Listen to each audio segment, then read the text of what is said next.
This podcast is for voice teachers and coaches to answer the question, how do I grow my teaching business and even break out of that one-on-one lesson model so that I can reach and teach who I want whenever I want? I'm your host, Allie Tyler, voice teacher of over a decade and marketing and business coach for fellow voice teachers. Welcome to the Voicepreneur podcast. Okay, so little backstory. If we have not connected about this recently, if you didn't know, maybe you do, I am a community choir director. And this just kind of came about last year. I think I've created a couple of episodes about this, and it is so interesting, so fun, so different than anything I've ever done.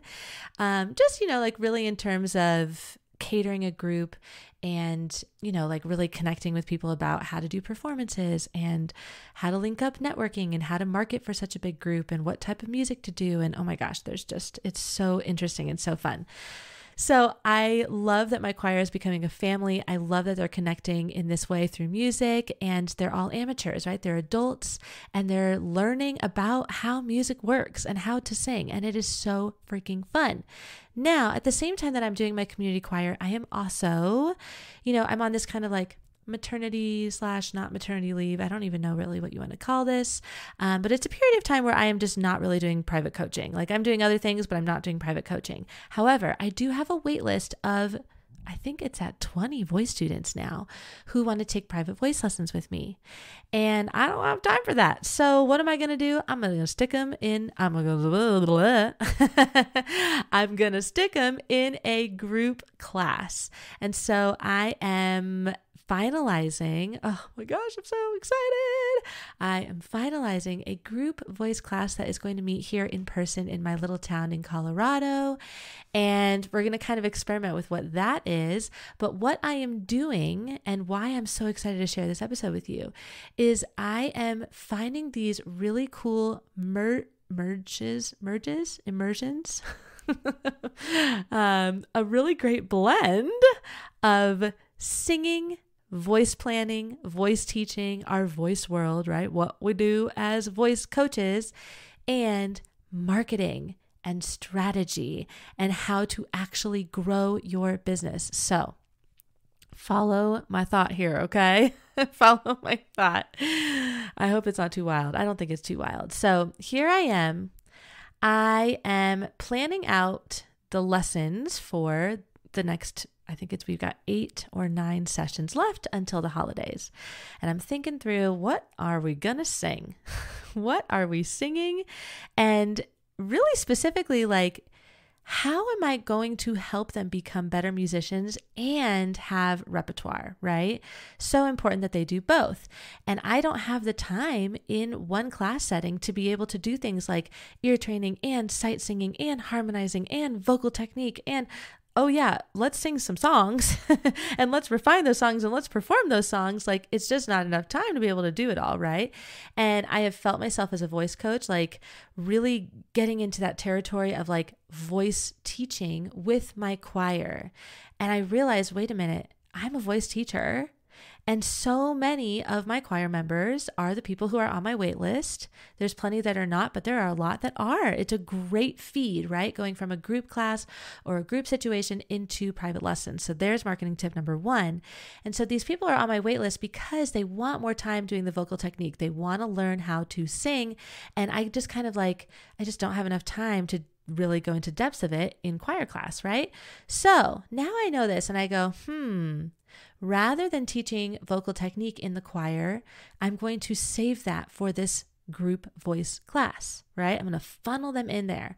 I'm basically pitching in every choir class. And I'm not directly pitching. This is all completely organic. If you're inside of Sell with Soul, then it's really just me showing my vibe. It's being a teacher and really making an impact and helping people get quick wins, because that's hugely important when you're marketing, is helping people feel like they can actually do the thing that you are teaching them how to do, right? So you got to kind of guide them through that and give them these quick wins. And I'm going off on a tangent, but that's what I do in choir.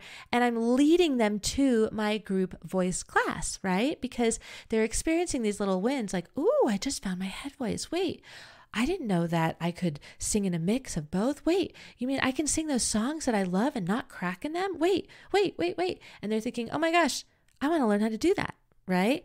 And so, boom, put them in my group voice class. So that's marketing tip number 2, is really like creating a funnel between these different offers and helping, I don't like the word incentivizing, but it's like really just, helping them get more aligned with your offer by them experiencing it in other offers, and leading them to another thing that you have going on, right? So as I'm picking out music and I'm looking through today and I'm thinking through what songs we are going to sing, I'm thinking about, you're going to love this, Shallow. I don't know who wrote Shallow. Who wrote Shallow? The Lady Gaga song. We all know it. I'm off the deep end. That one, right? So Shallow is such a cool song to do in choir. I'm having so much fun creating a little arrangement for this. And the other one I have is Somebody That I Used to Know. Now you're just somebody that I used to know. That one.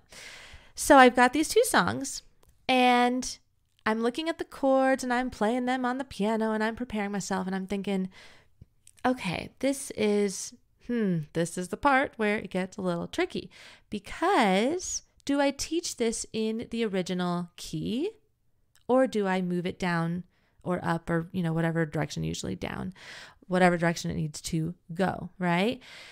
And this is where it gets really tricky as a voice teacher. And I know you're going to feel my heart with this, because when people change the keys, it's awesome and we love it and we support it. I totally support it. But they often don't know how to find a track to sing along with, right? Because they're going to go to the original track and the original track is going to be in that key. Now, don't come at me with all these tech things. Oh, but you got to try this AI thing. My community choir has old people in it, okay? I'm not going to complicate it in any way. Just the fact that I even got them, figuring out how to use Google Drive, where we have the folder with all of our sheet music, that was a big hurdle. So we ain't doing any of that tech stuff. Okay.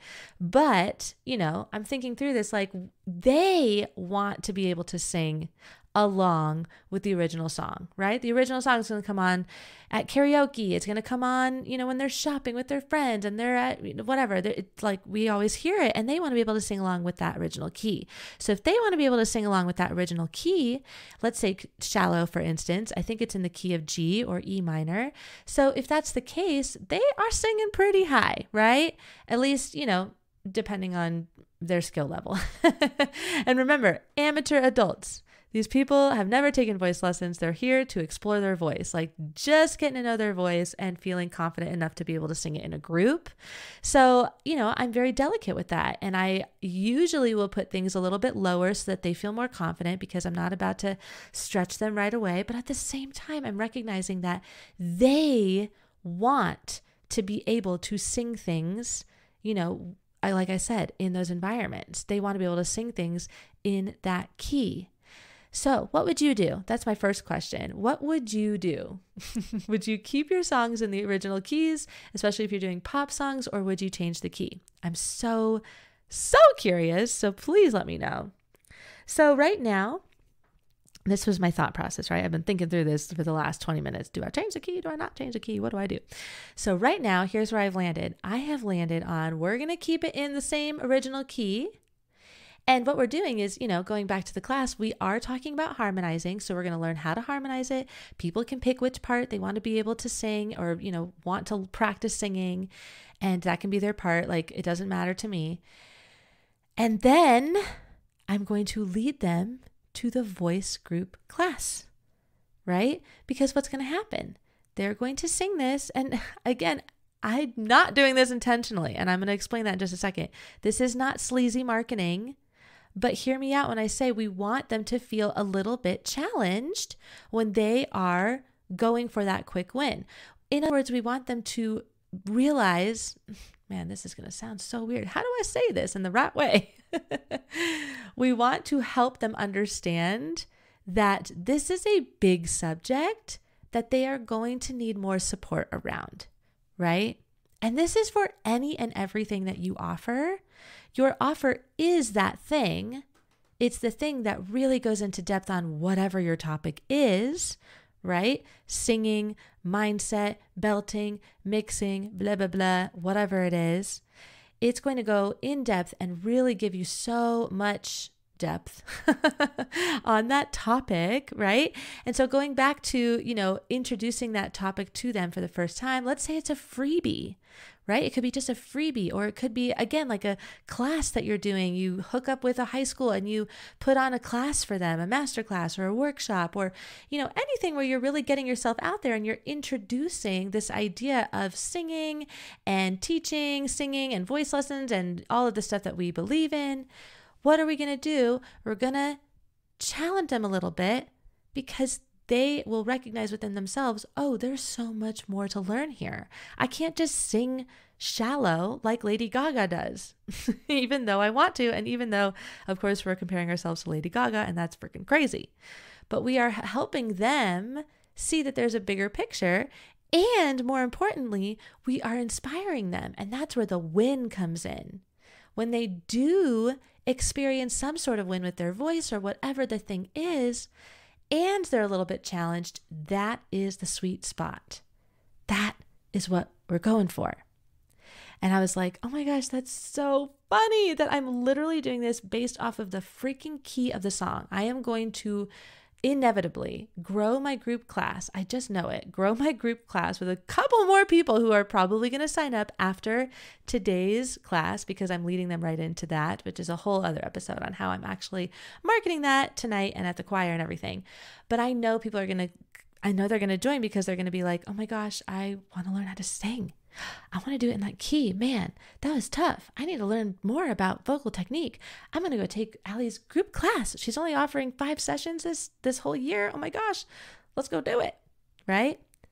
This is not sleazy. This was not even intentional. It just kind of happened. It was just my thought process around what key to put this song in. But I'm sharing this because this is good marketing. And marketing is any and every time that you are interacting with people who are mildly interested or just interested, in what you are offering. And I say mildly because I feel like I can pitch anybody on voice lessons at this point. I can take anybody from mildly interested to learning how to sing to like, shit, I should probably sign up for voice lessons. Like I'm very good at doing that, right? So that's good marketing, my friend. And I hope that you play around with this in whatever shape inspires you. Oh my goodness, that was so juicy. And I'm so glad you're still here listening. You are amazing. And I can't wait to see what you take away from this episode and what you bring into your teaching business. Oof, it is going to be so good. If you want to come and see for yourself what it means to grow and scale your teaching business, come and check out the resources inside of the show notes or visit us over at thevoicepreneur.com. If you enjoyed this episode, take a screenshot, share it on your Instagram stories, and tag me at The Voicepreneur. Or if that's not your vibe, that's totally fine. Share it with your 2 best voice teacher friends so that we can continue spreading the good word that you can create a sustainable, spacious, and fun as fudge cake teaching business that makes an enormous impact on your students' lives and your life and your bank account. It's awesome. Thank you so much for being here. I love you so much, and I can't wait to see how your business changes your life. I'll catch you in the next episode.